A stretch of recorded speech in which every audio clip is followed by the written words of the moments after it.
All right, YouTube, welcome back. So I wanted to give you guys an update on the Montecarlo.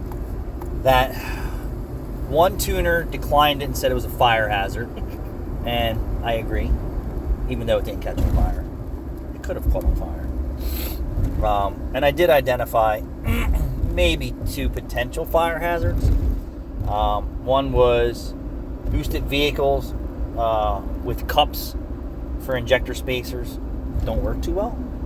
But this is how I purchased a car prior that was boosted, and I wondered if you'd had problems because you didn't buy the right rails and you didn't buy the right fuel injectors.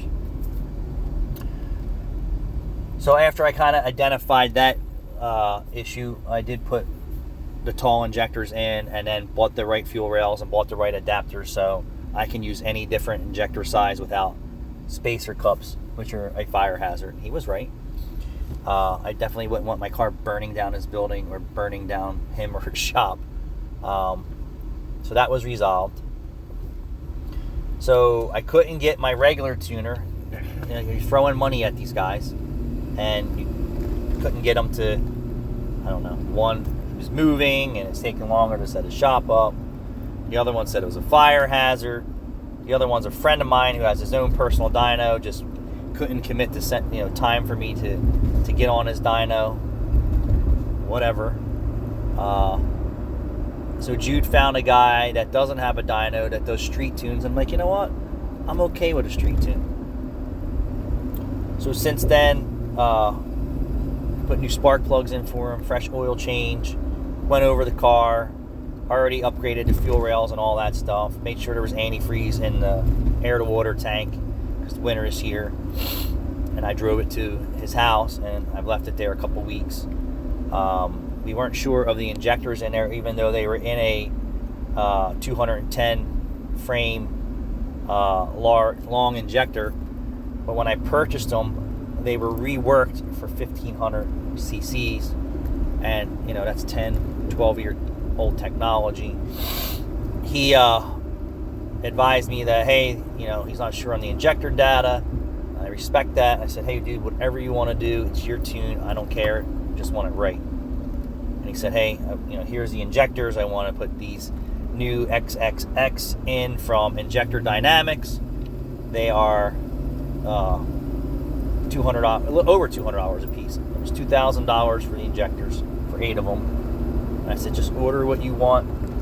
So the technology's changed. There'll be more than enough to make 1,000 horsepower just as a daily, and then if you want to turn it up, you shouldn't have a problem peaking 1,200-1,300 if you want to go with an E85 tune or something like that. It's kind of about perfect where I want to be. Let's just get through the street tune, and I watch another tuner who I've called and messaged 100 times, and he's Tempest out in Maryland. Joe? Yeah. Joe, you can tune my car and do whatever you want and make as much money as you want. All you have to do is return my phone call. I'll tow the car out there to you. You have it for as long as you need it. If something's wrong with it, you don't like it, just fix it and call me and give me a bill. It couldn't be any more simple. This is my forever car.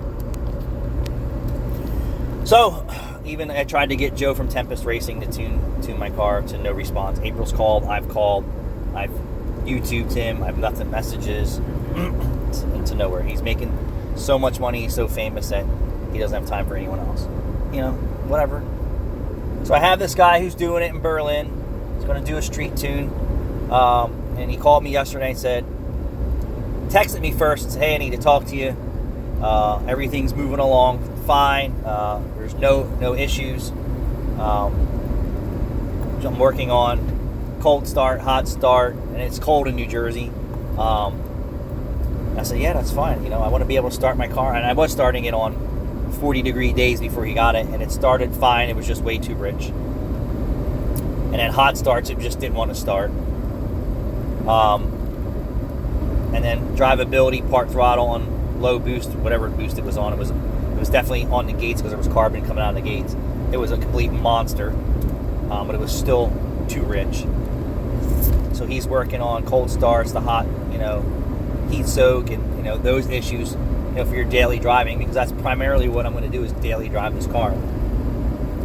He also said that he wasn't sure what the issues were with the wastegates, that I know they're opening, he knows they're opening, but it didn't seem like they were holding under vacuum. And I said, hey,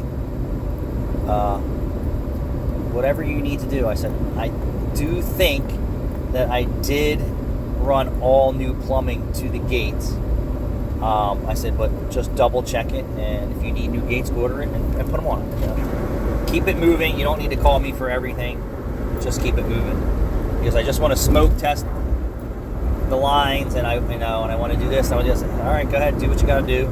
If it needs new gates, put new gates in. They were used gates that came with the Mustang when I bought it, and I didn't go through them. I just took them off and repositioned the waste gates. We have dual waste gates on this. And if there's a problem, just replace them. You don't need to call me with that stuff. And I said, if you need money or something, we'll get it to you and get it right. So he is going to spend more time on that. And then once he's satisfied with the street tune, we're going to buy dyno time somewhere. He said he knew a guy, didn't he? He knows a guy too, but he was in the middle of something too. Like, everybody's in the middle of something. And I understand that. But I tried 1, 2, 3 tuners, and I couldn't get in. The one refused me because he just wants to work on brand new shit. That's how I feel. And hey, whatever, it's his show. So hopefully we'll have some results here before winter is over. I mean, I'm not really going to drive this car, even though it does have heat and power steering and all that stuff, too much in the winter. But one thing that I always wanted was a car that started in the cold. And that's one of the reasons why I didn't drive my carbureted vehicles in the colder months, because it was a pain in the ass to start. Or the throttle body fuel injection system that has a narrow band of tuning that made cold starts at 40 degrees nearly impossible. So that was crap. And I'm so happy that I finally pulled the trigger on my forever vehicle. And I was telling the guys at work, this is my forever vehicle. When I'm dead, they can sell this car and do what they want with it. Until then, this car is going nowhere. This car has lasted me all my builds. This car has never once left my hands, and I came close to getting rid of it. And someone could have had a fantastic deal, and no one took advantage of it. So that's the update on the Montecarlo build. I'm probably going to go to dyno time, and I'm going to need 2 new tires, that's for sure. Really? Absolutely. Like, just my little bit of driving, the back tire, and the tires were brand new, just from the sheer torque and power. They were already 50% worn, if not a little bit more, on the back tires. And then the front runners were just about nearing that too, because the front runners aren't meant for daily use, and drag radials aren't really meant for daily use. So I'm probably going to need, $1,000 of the tires before I go to that dyno, but it is what it is. I plan on going with a bigger tire in the back, a wider tire, probably not taller, just wider. Hopefully nothing breaks in the interim, but there's race car stuff. But that's the update on the Montecarlo. That's why you haven't seen me driving it or anything past. I think I did a video that I was going to change the oil on it and put spark plugs in. So hopefully in another few weeks here, past Christmas, I'm sure that we'll hear some more. And then I told him, we'll book dyno time. You go there before me, and then I just want to be there for the final dyno numbers, on pump gas setting and then on E85 settings, and we'll call it a day. Thanks for watching.